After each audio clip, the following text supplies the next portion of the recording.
Today I'm doing a demonstration of an Acorn 130 straight stair lift. Now this lift is built for straight stairs. If you have no turns, then this lift would be one of the suitable options. Now this is folded up at the moment.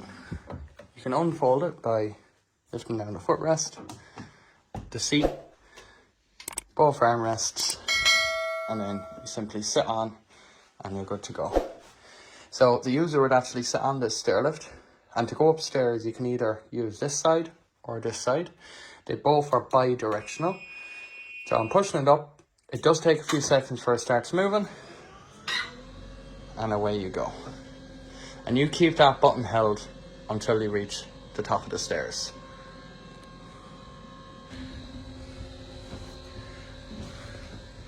When it reaches the top of the stairs, it will automatically stop, as you'll see now. Now we've reached the top of the stairs. To get off the stair lift, you do not lift up the armrest and jump out. You've got a wide open stairwell in front of you. You basically have these two paddles. See these? They're on one link. So the user would push down one of these paddles and they'd swing the seat around to get off. Doing this actually blocks the staircase. It's very hard for me to get down in between that.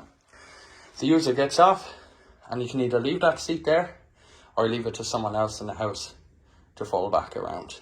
I'm now going to demonstrate traveling downstairs on this stair lift. So I'm going to push and hold the direction I want to go.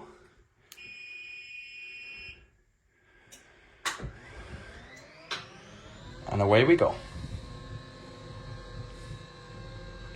There is also safety sensors on this, so if a foot was here, it would automatically stop, and it will show a code, which I'll just show you in a few minutes. Off we go.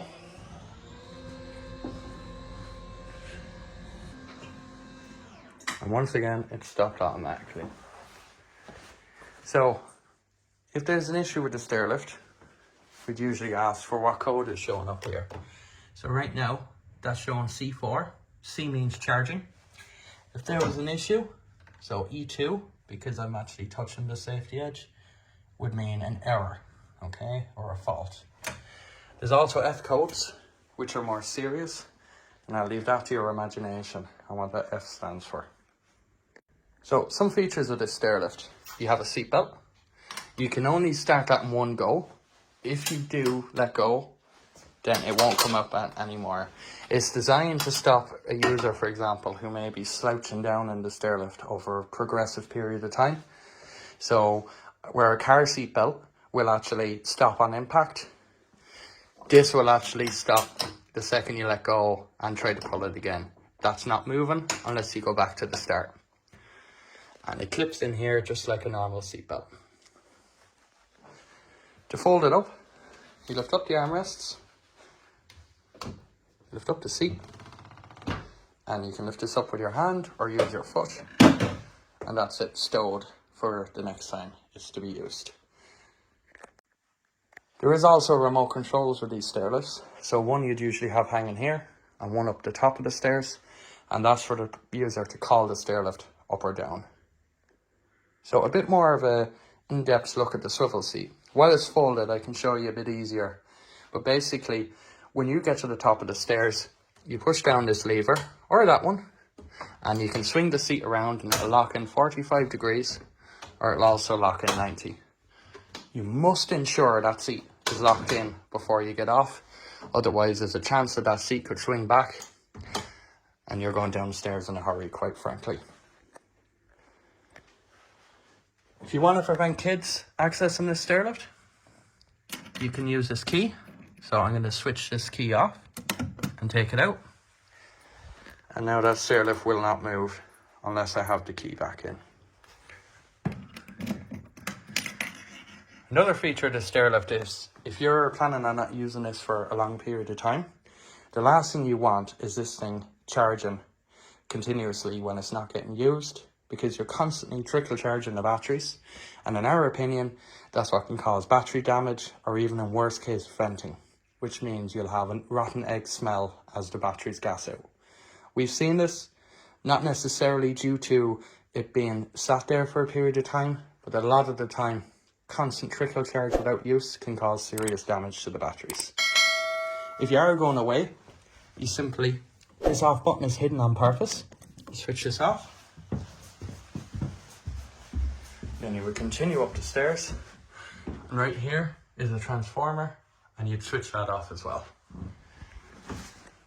If you don't know already, stairlifts run off batteries, two 12-volt batteries, which are a common part that stairlift engineers can get relatively easily. And you usually will get multiple return trips up and down before the batteries will be at a level where you can't use the stairlift anymore. So just covering some of the safety sensors. So these move in and out. If there was someone underneath that stairlift, there's a pressure pad there as well. If the seat is swiveled, you hear that click? That's a micro switch that'll stop that seat from moving. If you even try to go upstairs on the stairlift right now, it won't work, as there's a further micro switch here that would prevent the stairlift from moving unless the armrest is down. I'm just covering more safety sensors here. So if there was a hand there, if there was an item here, if there was an item here, this stairlift is nearly annoying in the amount of safety sensors it has, but ultimately safety first.